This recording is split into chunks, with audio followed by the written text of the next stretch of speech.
What's up, y'all? This is the Curious One, and just wanted to give an update on the Terminator diorama that I'm making. I don't even really want to call it a diorama because it's more of just a display, I guess. I mean, I've seen some of the stuff that people do on YouTube, and this is doesn't even come close. It seems more like a display. Um, but it's technically my first diorama. Well, technically second diorama. My first diorama was like second or third grade, and I made like a army base using like little green army men or whatever. It wasn't very good, so let's just call this my first one. You know what I'm saying? So prepare yourself because I'm about to turn on the lights and blow your eyes out.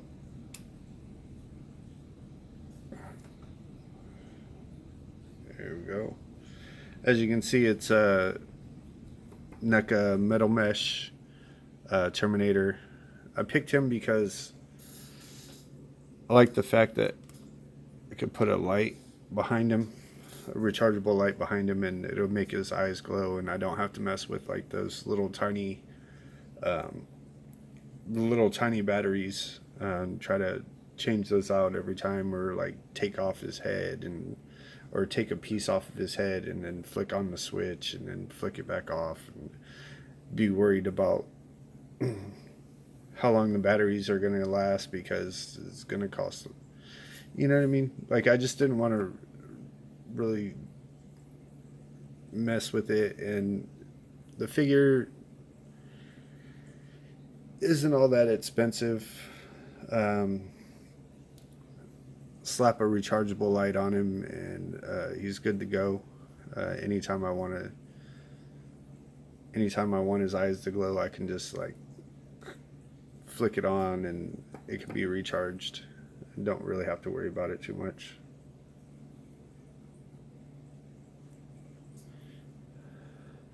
Now I know this is supposed to be a good guy or whatever, and my idea of the Terminator, there really isn't any good Terminators. They're just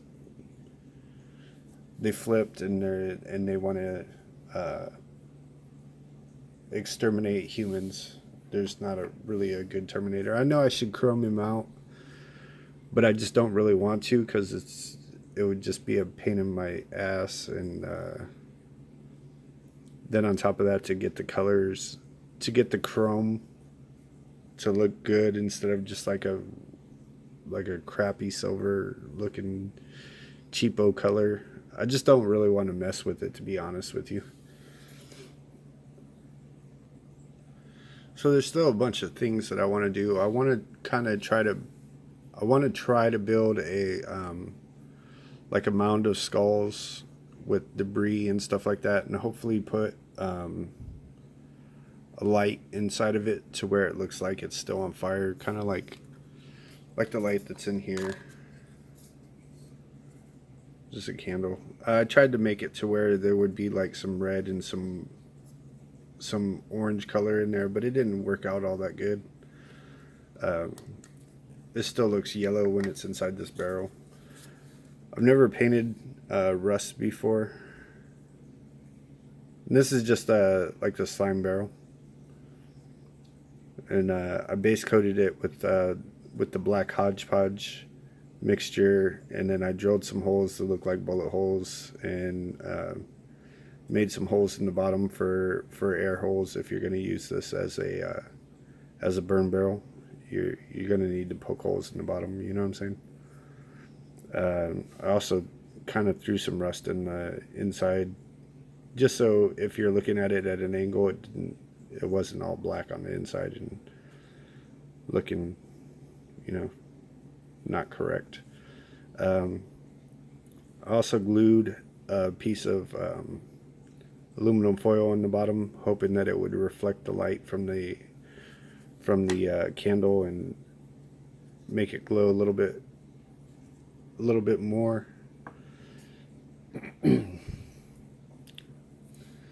So one thing I don't like about it is I base coated it with the Hodgepodge black mixture, just like a lot of the people on YouTube have recommended. And then on top of that, I put a coat, or 3 coats of Rust-Oleum magnetic primer, just because I wanted it to be magnetic, but the paint was a little thick. It's not water based, so I couldn't really thin it out, and it was a little bit thick in the brush strokes, and then it also covered like some of the detail that I had put into the base, so it just didn't really come out as good as what I would have liked. I'll probably go a different route on my next one, which will be one for the John Wick, the Diamond Select John Wick. So, like I said, I did make it magnetic. I did throw some little magnets in his feet because he doesn't really like to stand all that well, and I thought that would help him stand up a little bit better. It does seem to, but at the same time, I haven't had him standing on this base for a long period of time to see whether or not he falls over or not.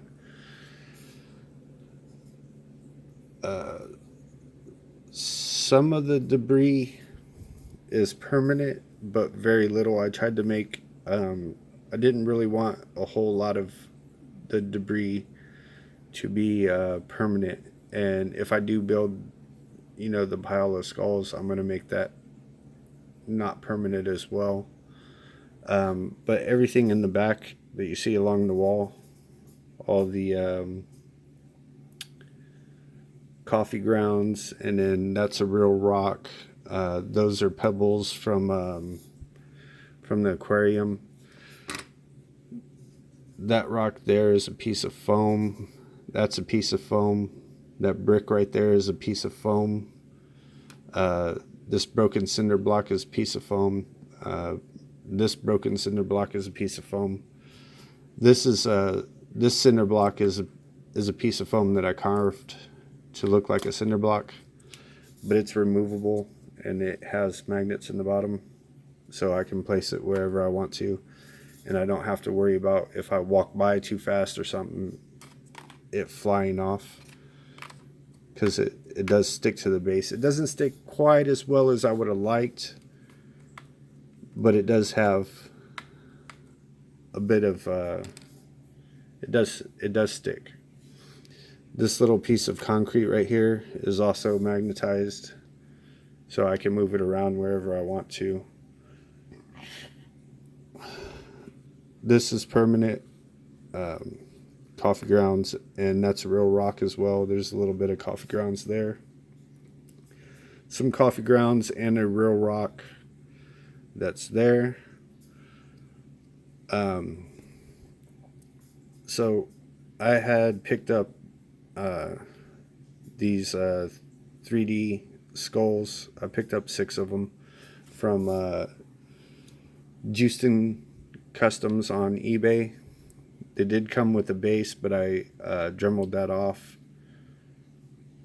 and then as you can see, there's kind of like a waffle on the inside, and then on a couple of them I actually dremeled off the jaw so that I could get some different looks from them. And then from there I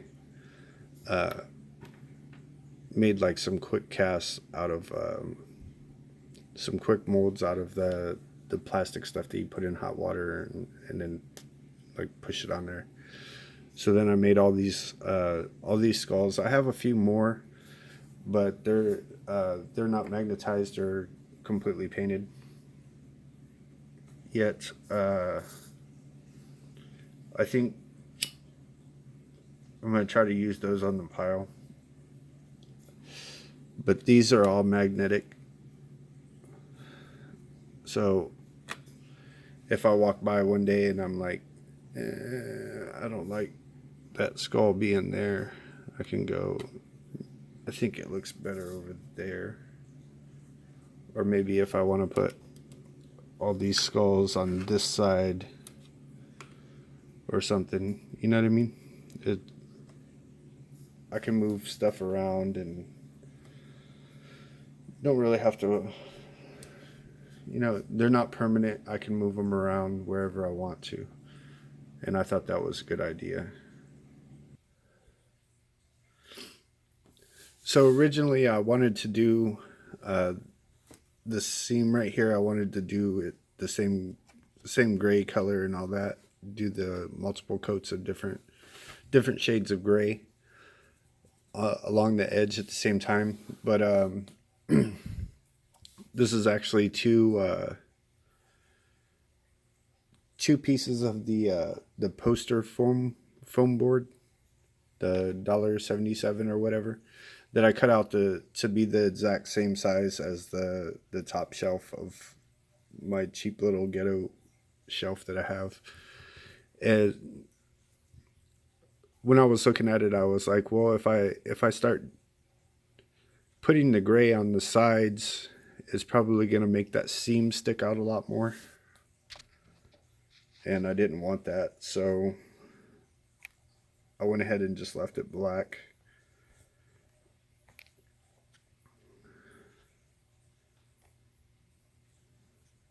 So something that I am working on is using the same type of foam board, and I want to make like some broken frames that go along some of the edges of these two windows here, and then use action figure plastic to make like some broken pieces of glass that are still in the broken frames, and then probably put some broken glass down here on the floor.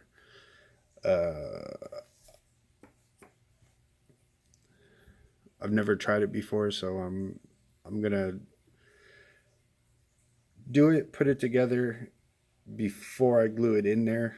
That way I can see what it looks like, and if I don't like what it looks like, then I'm just not gonna do it. Everything's kind of like a trial and error, and I don't want to jump the gun and start doing stuff that's going to look like crap. So I'm going to test it out first. This light's got 3 different things on it. It's got a flexible neck, which is why I purchased it. The backing here, to be honest, I wish I would have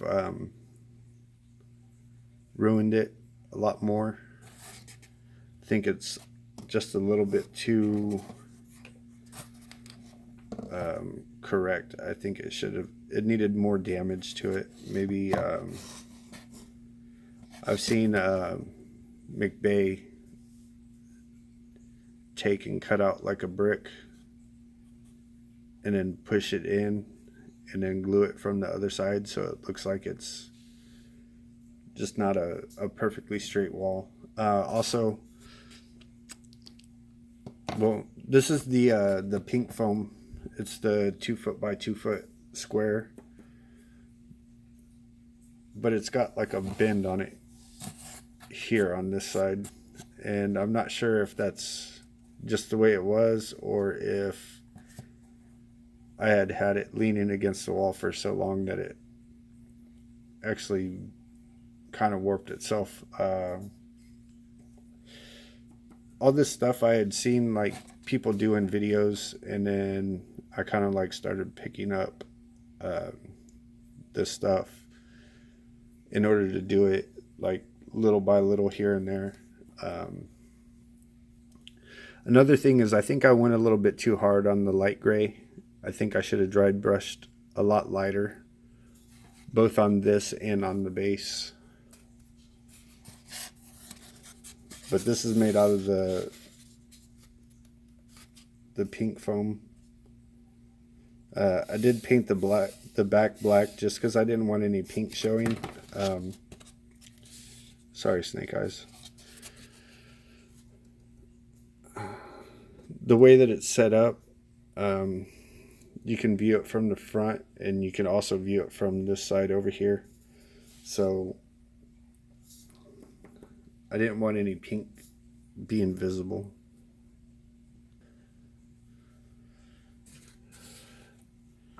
The base does have some magnets. They're not the size that the ACBA people normally use, but these are what I had, so I used those, and I put in a bunch of extra ones.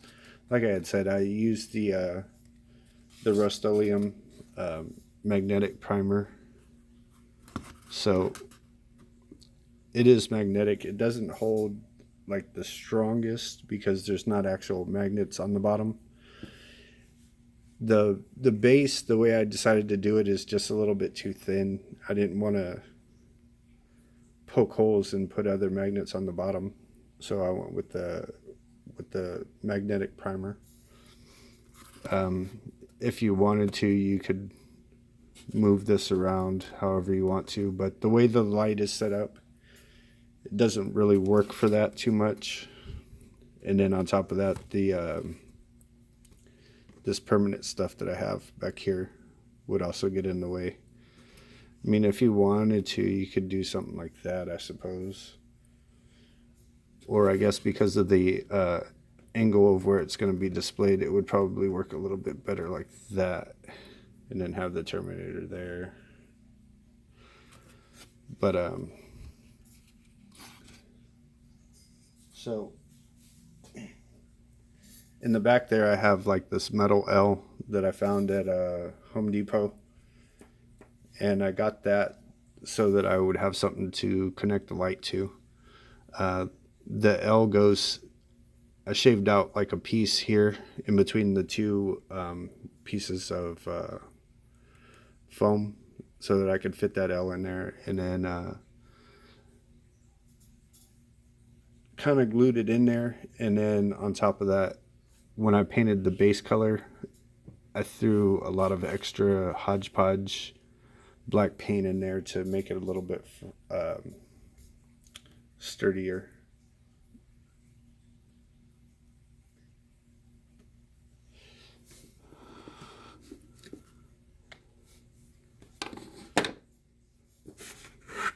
Then, like I said, the skulls are magnetic. Some of them stick a little bit better than others. But if you like shake it, you can get some of them to fall off. The heavier ones can fall off, but now on the bottom, what I did was I took out some circles on each corner because the top shelf has like some little plastic pieces. This stick out just a tiny bit, and those should sit onto the shelf enough to where it's not going to shift around. When I work on when I do the one for John Wick, I'm going to actually put in an entire hole so that way I can slide it down the rods that stick up, because it's going to be on the second shelf. So I'll take off the top shelf, slide the base down that, and then have whatever I want in the background. Just, I mean, I guess yeah, it's just going to work like that. So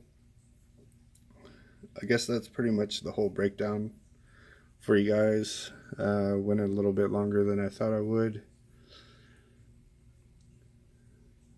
But yeah, I think that's it. So y'all have a great night. Try to stay out of trouble.